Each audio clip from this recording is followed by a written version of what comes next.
Morning, everybody. It's 11 a.m. Eastern here in New York City. I'm Julie Roginsky here with Olga Lautman. Welcome to this week's episode of Pax Americana, which collapsed in Davos yesterday.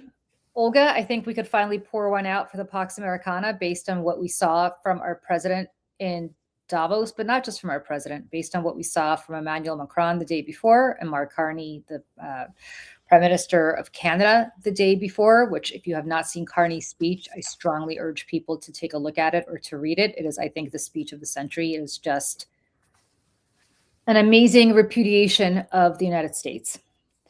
And that's where we are today, Olga. We are a pariah nation. Well, we do have how you call it? Belarus. Belarus, Kazakhstan, Albania, Vietnam, Hungary. Apparently Netanyahu signed on to this board of peace. Morocco, I believe the Saudi Arabia and the UAE. So that's who we're hanging out with now.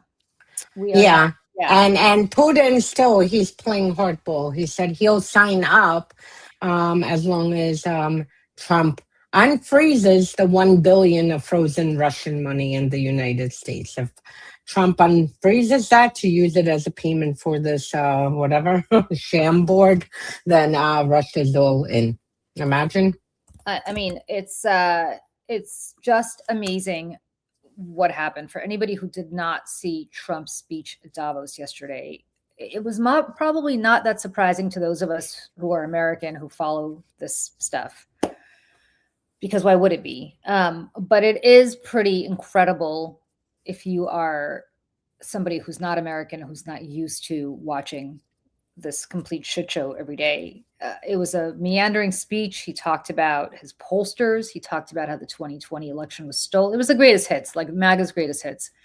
And this is on the world stage in front of the leaders of the world. He talked relentlessly about how he needed to acquire Greenland. He confused Greenland with Iceland. His people tried to pretend that this was because Greenland is an icy land, that he was really talking about Greenland, which is just... Can you imagine the poor people in Iceland? Like, what the fuck do we do? Are we now getting invaded? But also, could you imagine if Joe Biden had confused Greenland and Iceland? There would be books. Jake Tapper would be going live wall to wall. You'd be having like impeachment hearings. There'd be wall to wall coverage about how Joe Biden's out of his mind. And can you imagine if not only did he confuse it, but in the midst of an invasion by the United States, that, oh yeah, we're going to invade, Iceland instead of Greenland. So you had the president of I think Prime Minister of Norway, maybe he's the president. I apologize. I don't know their system of government, but the head of state of Norway, maybe that's the royal family there. Anyway, the person who's in charge of Norway, said effectively that the United States was trying to blackmail him, and not in so many words, but Trump sent a letter to him saying that since the Norwegian government, which has nothing to do with the Nobel Peace Prize, but since the Norwegian government refused to give him the Nobel Peace Prize, he's no longer thinking about peace. And now that he's no longer thinking about peace, he's going to invade Greenland. Anyway, all of this came to a head at Davos yesterday in front of a shocked crowd of world leaders. And sure enough, a few hours later, Trump said, never mind, we've cut a deal for Greenland where we have access to their land to build any base we want. Well, we've had that deal since the 1950s. So he's calling a win something that has existed already. And for the life of me, I just don't understand what we're doing here. It's time for the Republicans in Congress to really take a very serious look at their conscience. And I don't say that lightly. I understand that politicians don't really have a conscience, but we're now at a point where this is not about politics anymore. This is not about anything other than we need to have a serious chat about the mental health of the man who is running our country and therefore running the world. I don't know what else to say, Olga. Like, there's got to be a decision made by the people who are not up until 2030 in the Senate, the people who just got elected last year, who are presumably not so scared about their political prospects, to say, we need to take a look at what's happening. Now, Trump is sending a signal to them not to do that because Bill Cassidy, who voted to remove him after January 6th, now has a primary from a congresswoman in Louisiana, and Trump is endorsing her, despite the fact that Bill Cassidy's done everything Trump wants since he got elected. So, it's a sign to everybody else, but I do want to be very clear.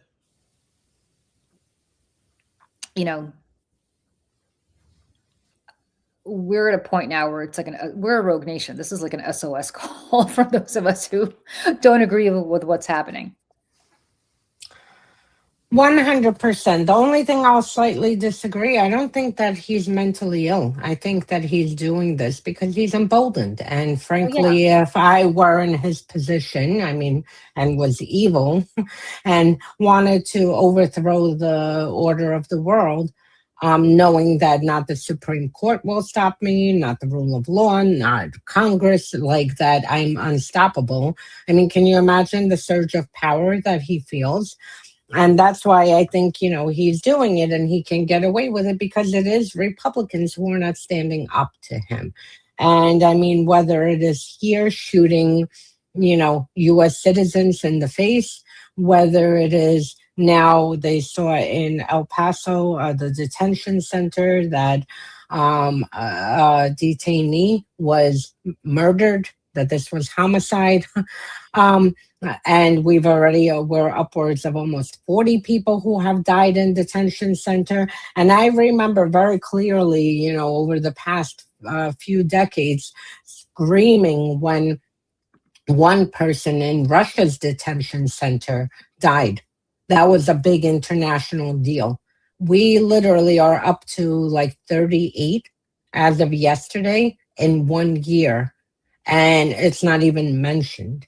And that's it. Or whether it's occupying U.S. streets, no one is stopping him. And frankly, Republicans should be ashamed of themselves because, you know what, maybe Trump, had the framework and tacoed out this time, but this Greenland thing is not over. By no means is this over. He can wake up, in a month and say, I think I'm going to start, as we've seen the cycle. I think, frankly, this weekend is going to be with an attack on Iran or at least preparing for an attack on Iran. So now we've shifted, to another part of the world of going into war.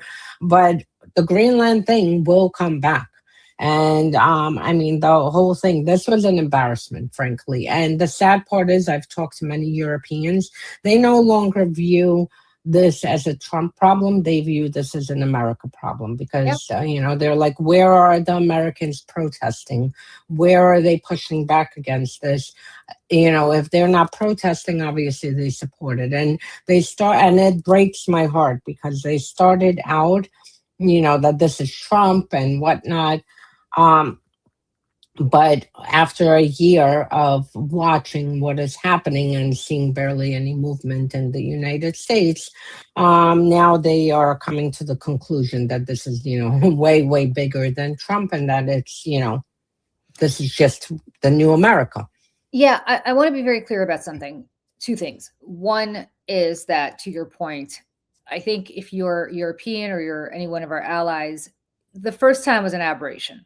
Right? Okay, people didn't really understand Trump. They voted for him because they weren't fans of Hillary Clinton. He got in. We didn't know what we were getting. Then we lived through Trump 1, and we lived through January 6th, and we lived through everything that Trump said on the campaign that he was going to do, and the election denialism, and the threats to democracy, and the fact that he, I don't have to rehash all of the horrors of the first Trump administration and the subsequent interregnum, the 4 years later. We voted for him again. And if you're Europe or you're any of our allies, what you're saying is this is not an aberration. This is not a coup. This is not somebody who seized power against the will of the people. The people willingly gave him this power. And so the American people are not to be trusted. They are fickle. they are a collection of people who you cannot rely on, because the one thing, we call the show the Pax Americana for a reason. The one thing that has kept the peace for the most part, at least in the Western Hemisphere, and actually in the Eastern Hemisphere as well, is that for 80 years, there were rules, and there was a rules-based order, and the United States enforced that rules-based order. And it did it through diplomacy. Sometimes it did it through coercion. I'm not suggesting the United States was perfect by any means. We were more awful than not a lot of times. But there was a basic understanding, regardless of who the president was, from Harry Truman on through Barack Obama and then Joe Biden, that the rules-based order was going to exist. And, again, I want to be clear. It's not like we didn't do awful things in those 80 years. We did. But Donald Trump yesterday effectively went to the world and said, I'm throwing out everything that has been created before. The United Nations, gone. Instead, I'm going to set up something called a Board of Peace that I'm unilaterally going to be in charge of. And by the way, much like a country club, there is a price of admission and you got to pay it. And I get to control the money. And I'm not going to tell you what I'm going to do with the money. Only $1 billion that he pocketed. $1 billion. 21 billion. There are 21 countries that signed up. 1 billion. Yeah. It's 1 billion. Yep. The price of admission is 1 billion. Right. So the United Nations Security Council, no thanks. I am going to be in charge. I am the chairman. I'm going to run the world. I mean, it's not enough that he runs the United States. I'm going to run the world. That's one. Well, Venezuela. Right. That's one. So now he's the president of whatever the Board of Peace is, the chairman of the Board of Peace. He is the president of Venezuela. He is the president of the United States. He's got a lot of stuff going on for a 79-year-old man who I believe is dying. Then he told NATO that NATO has never done anything for the United States. What good are they? I mean, this is a man who obviously does not understand that the only time that NATO's Article 5, the Collective Defense Treaty, was invoked was when we invoked it after 9/11, and that every single NATO country sent their troops to Afghanistan and they died. And as NATO Secretary General Rutte told Trump, for every 2 Americans that died, 1 person from the NATO countries died. They took a massive toll for us because they understood that it wasn't just for us, it was for a collective security world order. He does not think NATO serves its purpose. He does not think the EU serves its purpose. He does not think the United Nations serves its purpose. Okay, these are all the pillars of the Pax Americana, not the EU so much, but these are the pillars of the Pax Americana. And now they're over for all intents and purposes. I mean, they're still staggering on, but they don't really exist. I want to say on behalf of Americans who are still not completely out of their minds, to anybody who's listening and watching who is not American, I'm so deeply embarrassed and so deeply sorry. And at least this American so appreciates everything that you have done for us. And it is embarrassing, and it is just heartbreaking as to what is happening right now. It is. And, and I've said it and I'll repeat it, even if Trump doesn't launch an invasion into Greenland, which is, frankly insane to discuss, but even say he doesn't and, he sticks with this framework and that keeps him occupied for a bit, NATO is effectively over. There is not one NATO country that will trust us. We're basically on our own. No one is going to share intelligence with us. Our troops, who used to be so respected around the world, are going to be sitting in European bases with surveillance over them to make sure they're not planning to, invade France or Germany or any other country where we have our bases. So they're going to be monitored for activity. And like I said, no one's going to share intelligence with us. No one knows where this intelligence is going. No one knows what Trump will do. the fact that he released a text message, from Macron, I mean, that's fucking shameful. This is so shameful. This is so disgusting. This is like, I don't even know, a teenager, like a freaking teenager who's like, oh, I'm going to hurt someone. Let me go release. You know what it is, Olga? It's basically revenge porn, right? Like, I don't know how else to say it. It's revenge porn. The diplomatic version of revenge porn, right? Like, we used to date, and now I'm going to post something on the internet that's going to embarrass the hell out of you. And I'm going to say this, and I really mean it. We elected a rapist. We elected a sexual assailant. And I said this a few days ago, and I really mean it. He's going to Bergdorf the world. And what I mean by that is he was found to have sexually assaulted E. Jean Carroll in a dressing room at Bergdorf Goodman. He did not ask her for permission before he assaulted her. He did not ask her for consent. He just did it. This is a man who was caught on tape saying, when you're a celebrity, they'll let you do it. You could just grab them by the you-know-what. If that's how he treats vulnerable people in his private life, where he just takes something, when somebody says no, he says, I don't care, I'm going to just take it. Why do we think he's not going to do that to the rest of the world? He did it to Maduro. Maduro is a bad guy, but let's be very clear. He left the Maduro regime in place. It's like getting rid of Putin, but leaving Medvedev and everybody else in place. Nothing's changed, except they're going after human rights and dissidents even more in Venezuela today. What are we talking about here? Like, what are we talking about here? He is a rapist who's going to rape the world, because that's who we elected. And that's why I have to say, for anybody who's living anywhere else outside of the United States and you don't think this is your problem because you think it's our problem, I'm so sorry to tell you it is your problem.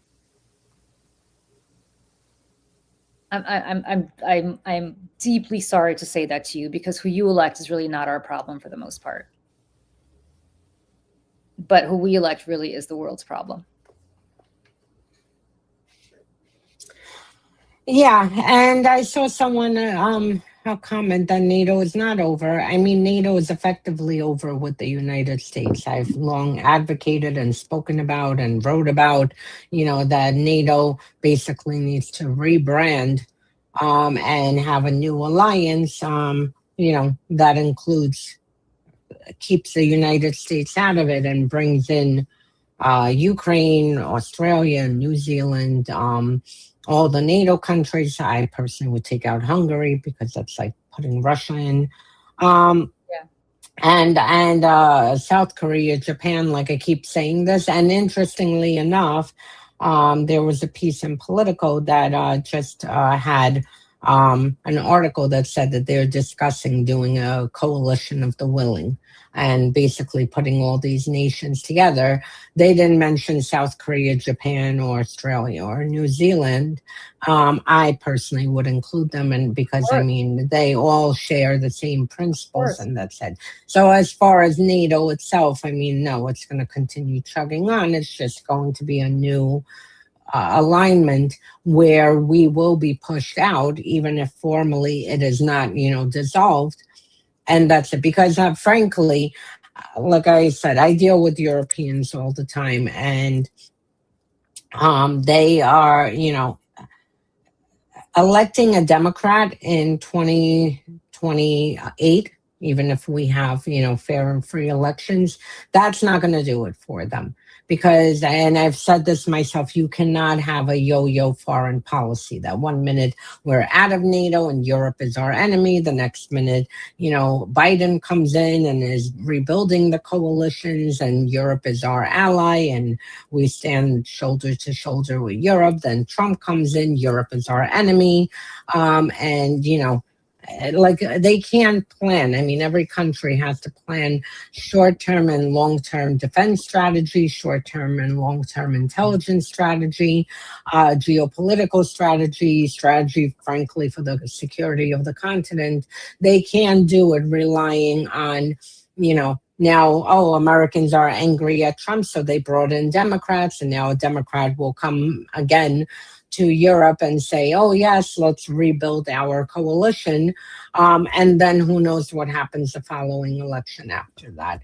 So, I mean, it's going to take a lot for them to rebuild this, for us to rebuild the trust, if it will be rebuilt, because it's the most important thing out of any alliance is trust. And when you have Trump not only attacking NATO, not only demeaning NATO, not only saying that, they've never done anything from US when they're the ones who bled for US, and when Article 5 was invoked, him posting messages with Macron, him posting messages or sending around to, try to humiliate, I guess, the Norway leader.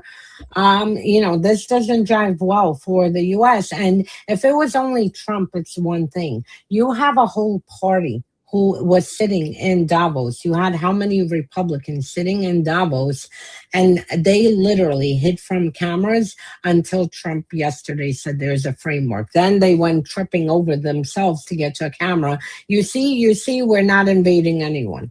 I mean, this is not leadership. This is not a party. This is like a freaking the United Russia garbage. You know who's leading? I mean, insanely, Wall Street, the bond vigilantes. The bond market's leading because he backed down for a number of reasons, some of which we probably don't even know. But I think one of the reasons was the markets reacted the way they did. And he's terrified of the markets, and he's terrified of his rich friends saying to him, what the hell are you doing? I mean, look, ironically, we're not the only ones who have the Epstein files.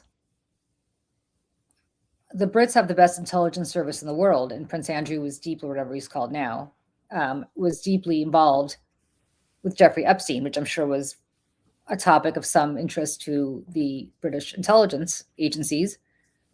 And so was Maxwell. So was Maxwell. So was Maxwell, and I'm sure they have all the dirt on Epstein. And at some point, when does he get approached by a foreign intelligence agency and said effectively blackmailed, because that's what they do. I mean, like here we are hoping that that's happening. How crazy is that? I mean, how crazy is that? I actually wrote that on social media a few days ago, that if Europe wants to reciprocate for Macron's leaked messages, I saw that. they can release the Epstein files, because we're definitely not getting it from the Department of Justice or the FBI. So someone might. How crazy is this? We're like, Europe, if you're listening, release the files. It's like, he said it to Russia about Hillary's emails. Right? Europe, if you're listening, go ahead and do it. I mean, this is the Europeans, I think, look, I'm very happy that they stood up and did what they did. And Macron said his piece. Carney was fantastic from Canada. He's not European, but obviously part of the anti-US alliance now. And those are great speeches, and they're wonderful. But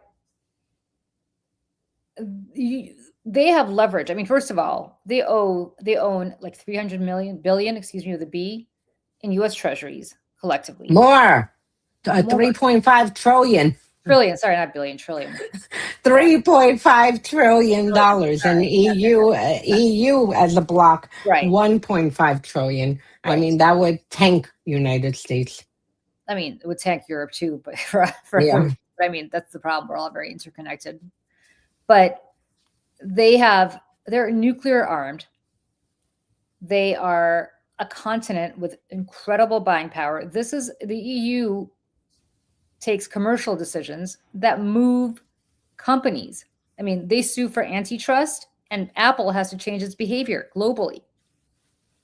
I mean, they know how to stand up when they want to stand up to corporations. Stand up to the United States. Stop with this nonsense. It's not going to get better. And Olga, you're so right. Greenland is not going to get better. He got scared yesterday. He'll come up, there'll be something else tomorrow. There'll be something else tomorrow. I'll keep repeating. We've been doing this almost 1 year, this Pax Americana show. And in 1 year, I feel like we're in some bizarre freaking loop where we start with first it's, attacking Ukraine. Then he moves on to attacking something else. Then it's tariffs. Then it's attacking another country. Then back to Ukraine, and we keep going in these cycles every 3 months, Greenland, and it's just a one big cycle because honestly for Trump, this really is, it's like a reality show that I want to out of. Like, I don't want to be part of this show. And it's like, I joked, and I'm not joking really. Like, what is the next episode after Greenland and Davos? The next episode is surely going to be Iran. Now we're moving on to the, episode number whatever. And where, again, it's not because the Iranian people were slaughtered, and God knows, there are upwards, there could be anywhere from 20,000 to 50,000 who were slaughtered by the regime, but he wouldn't do it for that reason, to save the Iranian people. And who knows what he will do? Maybe he'll try to pull a Venezuela move and pluck, the Ayatollah out and keep the IRGC in place, which frankly is the murderous part of the regime. But, everything is a show, everything, and we'll be back to Greenland, again. He fucked off from Ukraine, at least for a minute, though Witkoff and Kushner are off to Moscow this morning. So they're already, I think, there. And that's it. So I'm sure, somewhere in the next cycle, it's going to be Iran, and then put pressure on Ukraine again to try to surrender. And then we're going to move back to Greenland, and then, keep cycling through this hell of a reality show. I don't even know what to say at this point. I mean, it's amazing. And of course, who benefits? Who benefits, Olga? A country that is shattered economically, militarily, and on its knees, or should be on its knees, has now benefited tremendously. Vladimir Putin has won the Cold War. He has destroyed the NATO alliance. He has destroyed the intercontinental, diplomatic, military, ideological alliance that we've had between our neighbor to the north, Canada, and our allies to the east in Europe, and our allies in the southern hemisphere, and our allies in Asia, without firing a shot. And I just think back to when Nikita Khrushchev said at a famous gathering, I think it was in Budapest actually, said to a bunch of world leaders from the West, or diplomats from the West, "We will defeat you." And it became a huge controversy. He wasn't wrong. He wasn't wrong without firing a shot.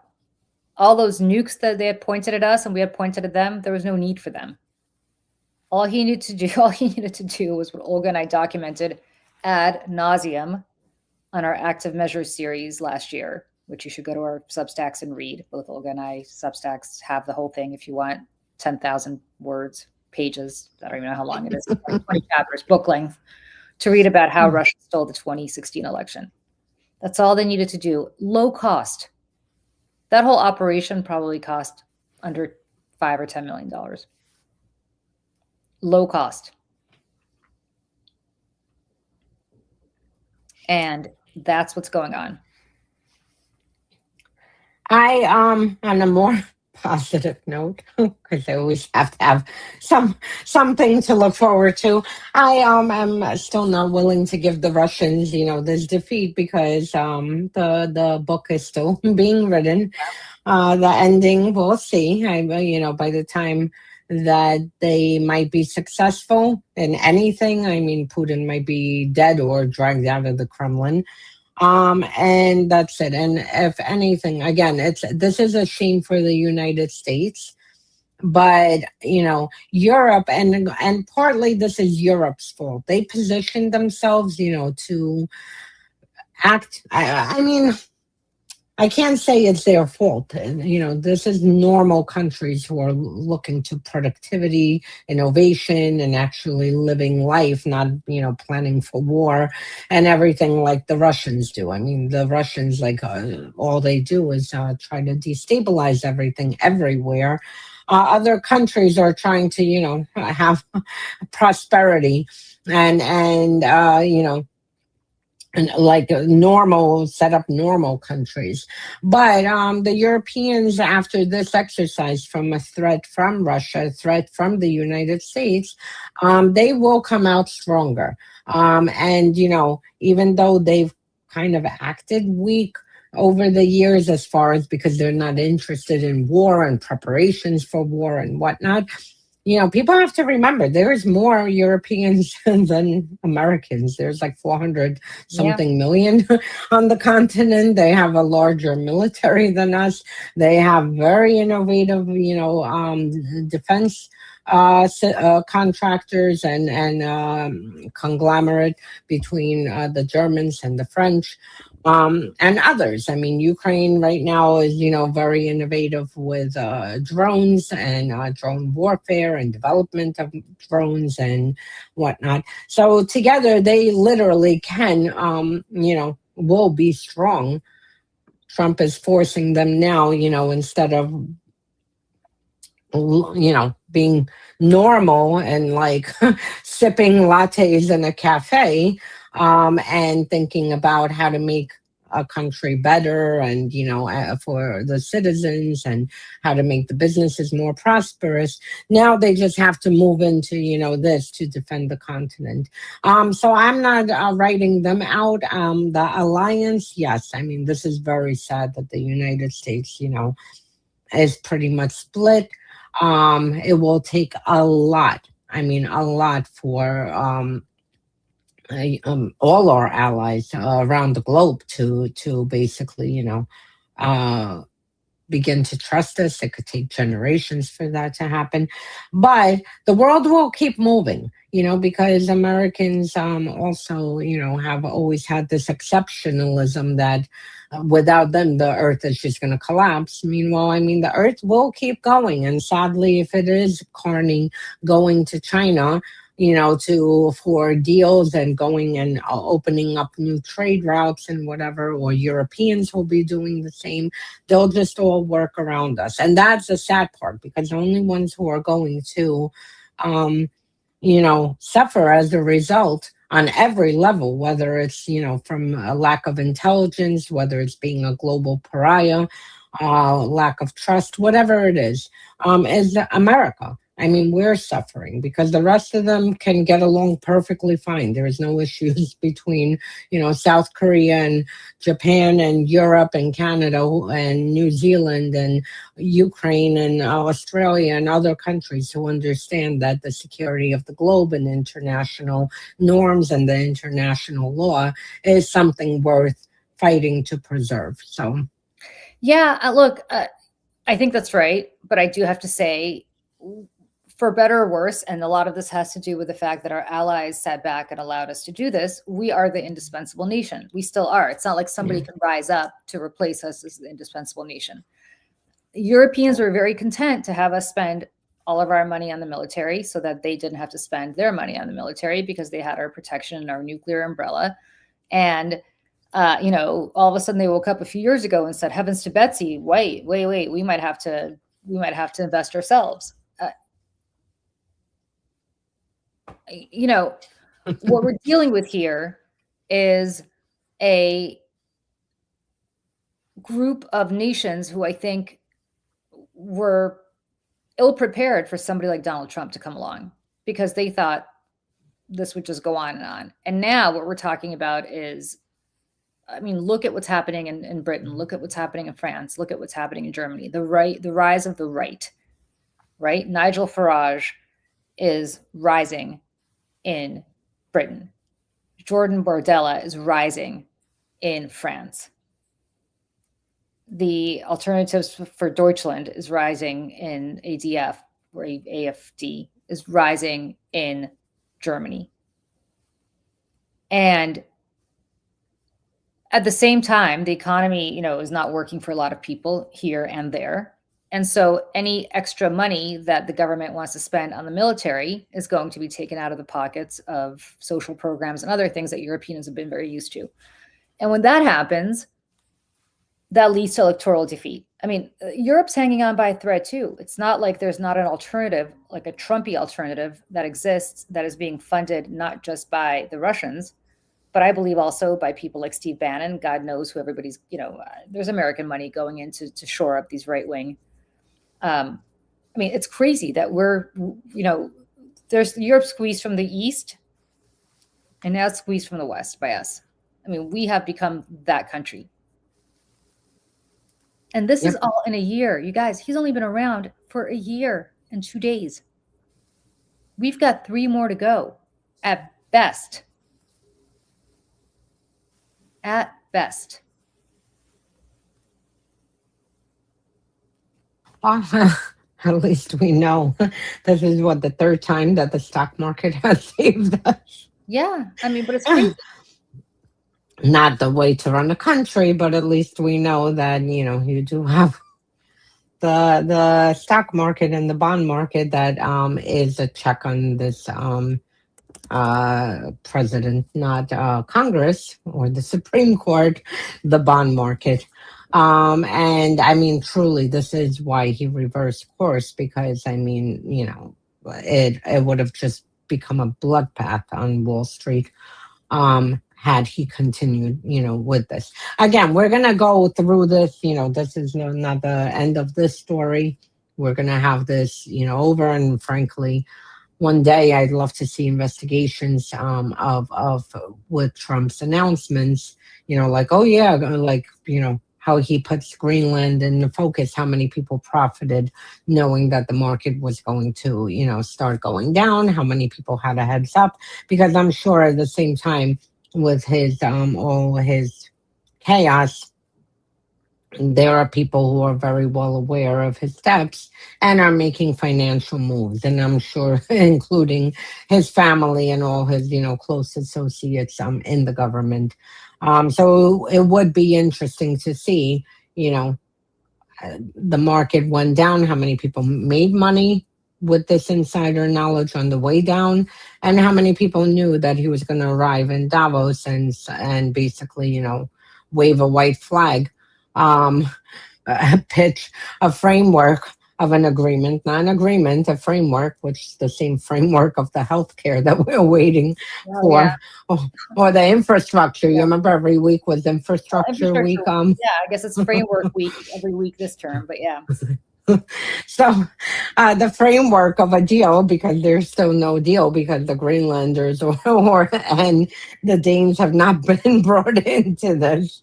So we'll see. But how many people, made money when the stock market went back up? So, and that's it. Look, again, this whole thing is devastating, and I wish we didn't have to go through it. And there's a lot of work to do, because you know what? All of this chaos and erratic behavior on both sides, in Europe and the United States, as far as, how the parties keep it's like a pendulum, and the voters keep switching, one season or whatever, one term this way, that way, and going from far right to far left to right and whatnot. This is going to continue, and this is because of the uncertainty, and because this economic system is not working for many, or at least many don't feel that it's working. We don't have an alternative to compare to say, well, this system works better than that system. But I mean, we're going to see. Frankly, if I were Europeans, I would be watching the United States and staying away from any far right party or far left, for that matter. I mean, any extreme you're gonna end up like us, where it's just complete chaos, and that's what the AFD brings. This is what the Russian candidate in Romania brought, who, by the way, interestingly, was here with the Russia's member of Duma, Representative Luna, and they were cutting Iceland cake that was with a U.S. map over it. So you had this far right candidate Iceland who or Greenland? Greenland. See, me too. I'm sorry. I was going to say, listen, for all I know, we're going to be in Reykjavik next week. I mean, who the hell knows? This is insanity. Insanity. And, to your point about what the Europeans should take a lesson from, Mark Carney was not supposed to win this election. After years of Trudeau, Canada was ready to vote Conservative. But Donald Trump won that election for Mark Carney. Mm-hmm. And the same thing happened in Eastern Europe in a lot of these countries, Moldova certainly, and other places. And I am hoping to God that the same thing is going to happen in France when they have their elections soon. Let us be a warning to you, our friends around the world. Like, don't FAFO. Don't. Because we did, and we found out. I mean, we fucked around, and now we're finding out. Don't do that. And no. Look at us. Look at us. And listen, I believe, and I've said this before, and I wrote a Substack about it this week, and I got some blowback for this, but I strongly believe this. We are not on the precipice of World War III. We are skiing down the slopes, my friends. We are in World War III. Every ingredient for every other world war, the other two that we've had, has been met already. Every single one. The land grabs, the threats of democracy, the strong men, all of that is happening. And you're seeing that happen now. You're seeing that happen in Europe with Ukraine, which is fighting and dying for all of us. Again, I want to be clear, not just for themselves, for all of us. You're seeing that in Venezuela, where we just came in and grabbed it. And off the front page, nobody's even talking about that anymore. I mean, we literally had the military go into Caracas, take their leader. He was not duly elected, but nevertheless, he was there. Extract him, bring him here. From his bed. The power, same people in place. That's what's going on. And then and now Greenland, which, may be over, maybe not be over, who the hell knows. But the concept isn't over, that we could just go into a country and just take it because we feel like it. And if the Arctic North and Greenland, because of rare minerals, which Donald Trump said, they're not so rare. Well, they're rare, but they're not so rare. What's rare is how you process them, like somebody just told him this 5 minutes ago. If the Arctic North is important to him, well, who's got a huge border with us, who also controls a large part of the Arctic North? That would be our friends to the north, the Canadians, the 51st state in his mind. Scandinavia. Russia has a lot of rare earth minerals. China has a lot of rare earth minerals. Where is this going to stop? I mean, does anybody have any ideas? Like, where is this going to stop if this is now our predicate for going and taking things? I saw a funny meme yesterday that someone marked Russia Greenland. Yeah. And said, here, Greenland, right there, yeah. Go over here. Well, that's what I said. Yeah. I said a couple of weeks ago, or maybe last week on Substack, I said, why don't we just rename Greenland Epstein Island, and he'll never talk about it again? Like, because he is drunk on his own power. And I have to say again, you elect somebody who is a sexual assailant, and he's going to violate you the same way he violates women. People, I worked with enough politicians, Olga, I can tell you this. Power reveals itself very interestingly. Who you are is who you are when you have power. And it just does. It just reveals itself very clearly. And just to add, the reason I say Greenland is not going away, because this isn't new. This is him, fulfilling his checklist from his first term, where he was stopped because there were guardrails, because there were the likes of, what's his name, Rex Tillerson, and yeah, I mean, General Milley. I mean, there were mm. other, Rex Tillerson was. I can't believe we're praising Rex Tillerson, who got the Order of Lenin or whatever the hell he got from Putin. Yeah. But I mean, that's how pathetic this has gotten, that we're actually praising Rex Tillerson. It's just amazing. Yeah, and McMaster, I think, is the one who stopped him and said, no, you can't invade Venezuela to remove Maduro. That was like in 2017. Great. The whole thing is just insane. Mm-hmm. We're praising John Bolton. John Bolton. I mean, what is going on here? I have one up for you. Marjorie Taylor Greene was on CNN, and I'm sitting there and I'm like, how in this world am I agreeing with this woman on like 80% of things? This is how bad we've gotten, and how everything is just so out of whack. Like, it's out of whack. It's out of whack. And,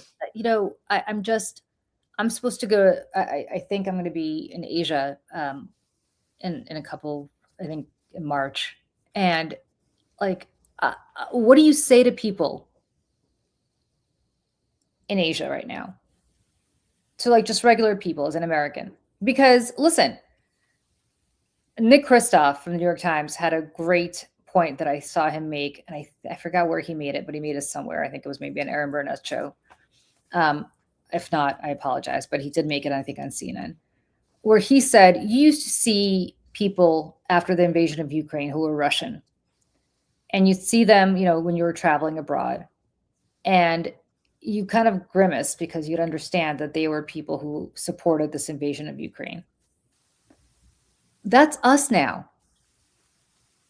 Because as much as we're sitting there screaming about Putin kidnapping Ukrainian kids and sending them to Russia, we kidnapped a 5-year-old yesterday, used him as bait in Minneapolis to go knock on this parent's door, to see who else was in the house so that ICE could kidnap them. They literally took a 5-year-old kid, put him in a van, drove him from school to this house, and had him knock on doors as bait. Now that 5-year-old boy has been sent somewhere. His father was sent somewhere else. This is a 5-year-old boy who's now missing from his parents. His mother did not know where he was for the first 24 hours. I mean, Olga, you and I both have children. Could you imagine if your son or mine disappeared for 24 hours and you didn't know where he was, and now he's somewhere thousands of miles away, awaiting deportation after they used him as bait to entrap his father? This is like Pavlik Morozov bullshit for anybody here who knows that story from Russia. Except that this boy didn't do it voluntarily. Like, think about the country. This is being done in our name. In our name. Our taxpayer dollars are being used to do this to children. And we have the temerity to talk about Putin kidnapping children from Ukraine. Marco Rubio, who, as I recall, Olga, back in the Senate days, made a very big deal about this, and now is part of an administration that has no problem doing this kind of thing. I mean, this is not just some rogue agent who decided to do this from ICE. There is a whole chain of somebody doing this, somebody else arresting the dad, somebody else putting this kid on the plane, deporting this kid, or sending him to some, American gulag as he awaits whatever his fate is going to be. He is sitting there right now. And there are people, so there is a whole chain of custody of people who made the decision that it was perfectly okay to take a little boy who, when you ask him how old he is, probably is like, I'm this many years old because he's 5, may not even know how to read yet or tie his shoelaces. And this is what we're doing in our name. And you and I have spent a year being outraged and appalled and worse over what Russia is doing to Ukrainian children. And I remember being in Europe over the last 3 years and hearing people speak Russian, including, which I also speak, so it's kind of ironic, but hearing people speak Russian and having this complete like adverse reaction. That's us now. Canadians are going to Europe, and when people and automatically are like, no, we're, because they hear the accent, we're Canadian, we're not American.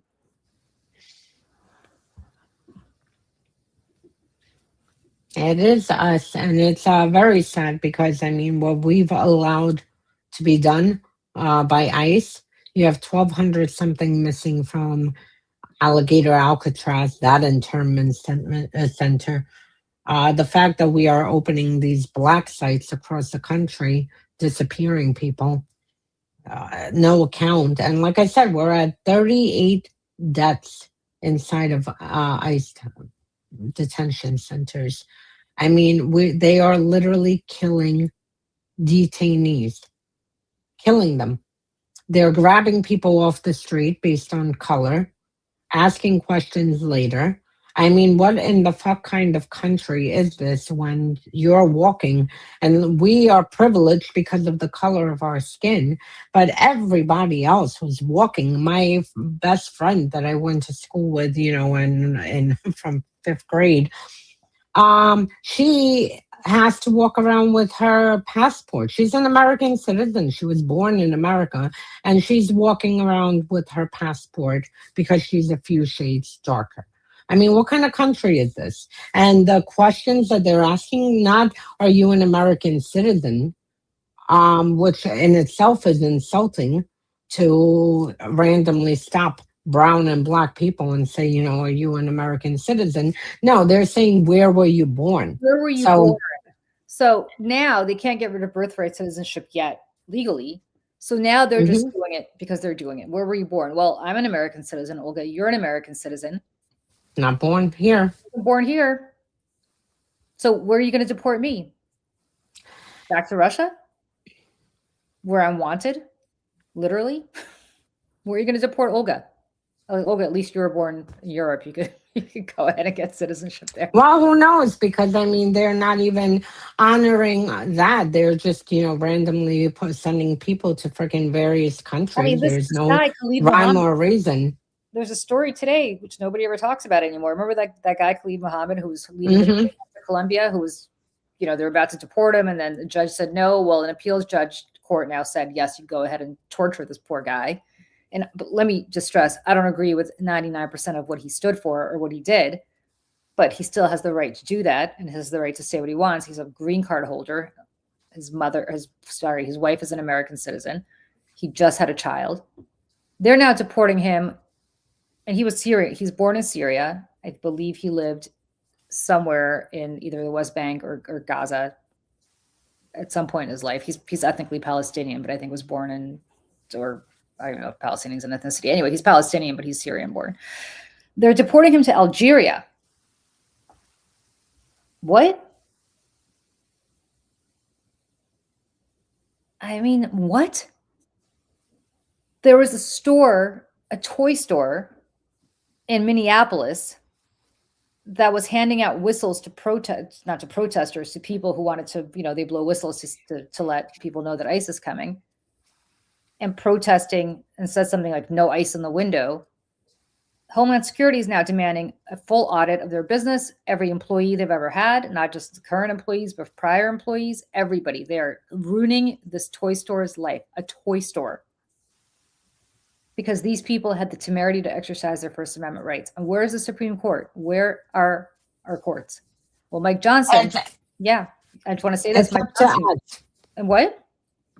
Go ahead, Mike Johnson. Well, Mike Johnson yesterday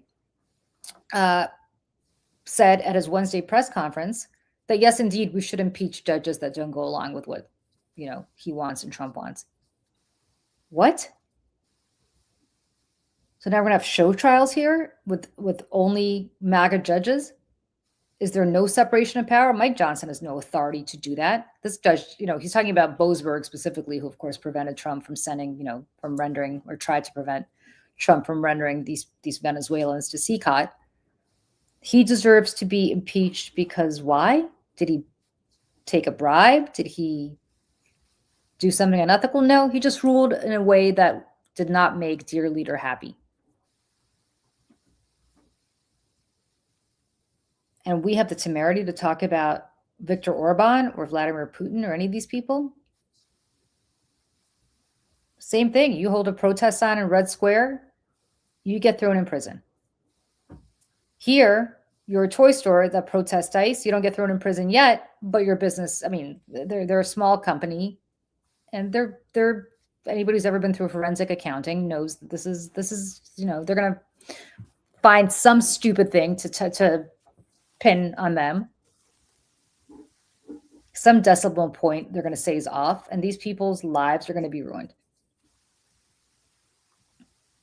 That's what's happening in the United States right now for anybody who is thinking about coming here for the World Cup this year or for the Olympics. Don't. Do not. Although we would love to see you. I mean, Olga and I live in New York. This place runs on tourism. We would love to see you, but just don't. Just don't. Because what that's going to end up doing is effectively going to make your life harder, because they could stop you at the border and look through everything you've ever texted, everything you've ever watched. You could get sent back.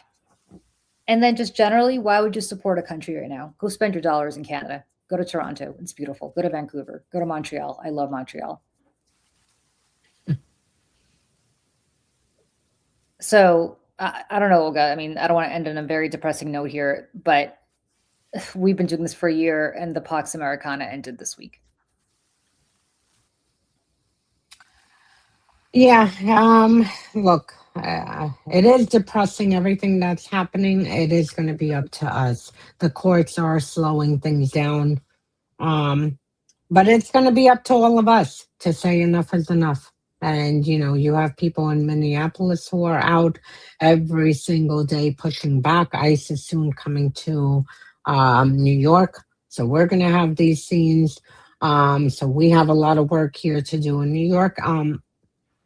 The courts are holding up, I must say, minus the Supreme Court, but the courts at least have slowed down a lot of this. But the courts aren't enough. They can only keep going for how much longer? I mean, this is a year assault on the courts.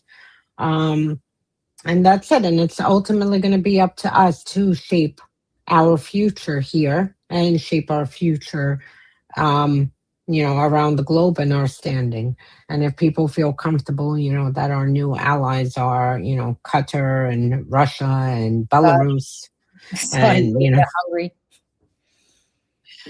And Hungary, and that our enemies are, Italy, France, Germany, Poland, and every other normal country, Canada. This is a problem. The thing is that I am hopeful because, again, look, Americans did bring Trump back. No one sat through. The majority are not tapped into news like we are.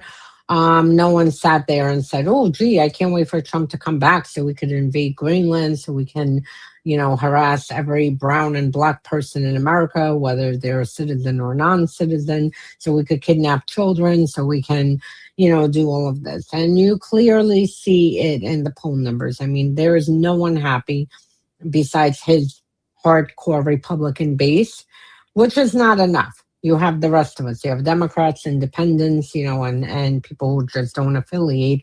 And he's caused so much insanity and chaos that it really, it jolted everyone out. Like, if you're not paying attention to news or never did, you have no choice, because he's just so loud and so, blunt and so obnoxious. And like every week, I mean, we're only, for God's sakes, today's January 21st. We already removed the leader of Venezuela. That's not a done story, I can promise you. We threatened to invade Greenland. That's not a done story. And we are, I'm sure, by this week, or at least by the end of the month, going to be involved in Iran. This is like literally month one of 2026. So we'll see. I mean, we still have a long ways, but it is up to all of us to push back against this. Okay. I gotta go because I'm late to another live. And I will see you soon. I just realized it's over. Bye, everybody. Bye, everyone.